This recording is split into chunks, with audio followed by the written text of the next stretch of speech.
Hello guys, today we're reviewing the new Lego Star Wars The Mandalorian Boba Fett Starship. So yeah, I think this is a really good set. We'll just jump into it with these figures. We'll start off with the least interesting, which is the Mandalorian. Not that this is a not interesting figure since we've had him before. But yeah, he's super good. He also comes with the new Beskar spear. That looks super cool. As you can see, nice and slow. Comes with this blaster, which I don't think that's really accurate to his blaster, but it's still nice to get. Yeah, just the plain kind of detailing, as you can see on him. Really nice arm printing. Still love this figure. One of my favorite figures ever. Hey, it looks really cool. This plain black head has always made me wonder. I'll get the Pedro Pascal face. For now, we don't have it. His arm printing with the mud horn.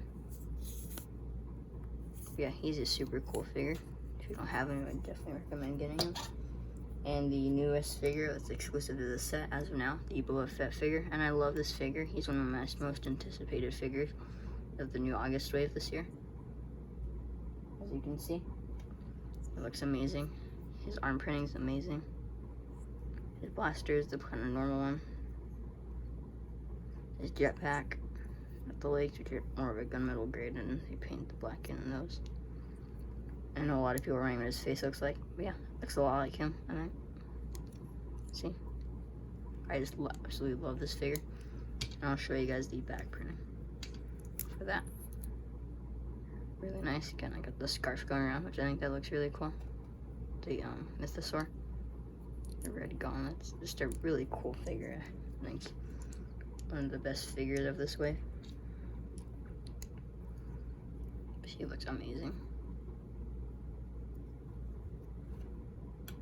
And now let's get on to the Boba Fett Starship.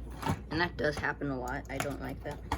Here comes the stand, which is kind of flimsy. Actually, we'll take a look at that first. But yeah, it's more like it's meant to display it, as you can see here. Let me show you the sleeve one. It goes under this green little brick, and that connects there. Yeah, but it's really flimsy. I'll show you guys a look at that.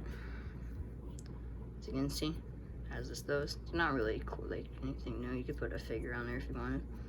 It's mainly just to hold up the slave one. That's what the ship's called. I'll just put this right on back on. But now I'll take a look at slave one.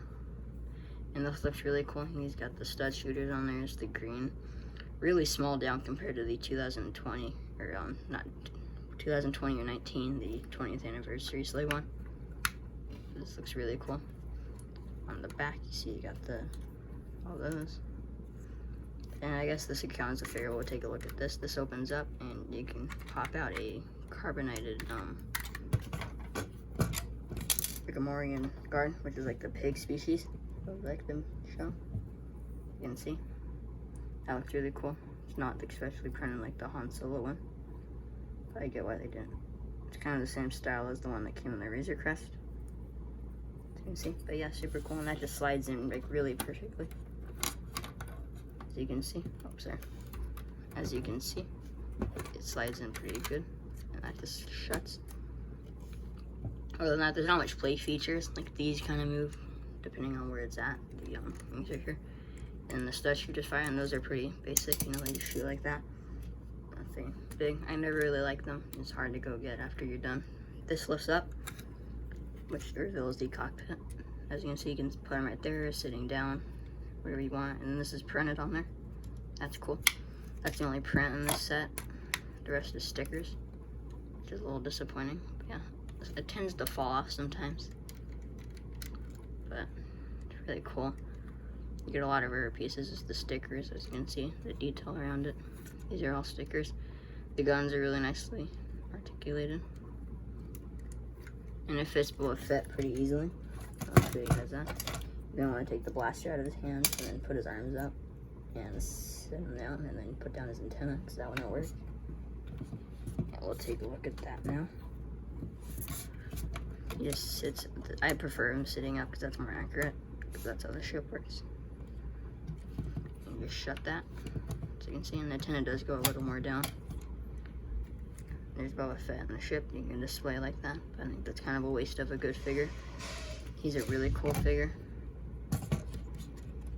But yeah, take him out. He looks really cool. antenna goes up and down. I forgot to mention that on the here. Because of that, the rangefinder. But yeah, other than that, on the Slave 1, that's about it. Highly do recommend this set. It's one of my favorites from this wave. Just the figures are amazing, and the ship, it's a lot more small if you don't want to pay $120 for the original Slave 1 back in 2019. And as you can see, like the stands on the stand. I'll give you guys a better view of that before we end off this review. Sorry about that. As you can see, really, I'm trying to go slow for you guys. That looks really cool. And it normally falls off, so that's a little annoying. But if you just leave it standing, not spinning around. One more feature on this set is that this can go out.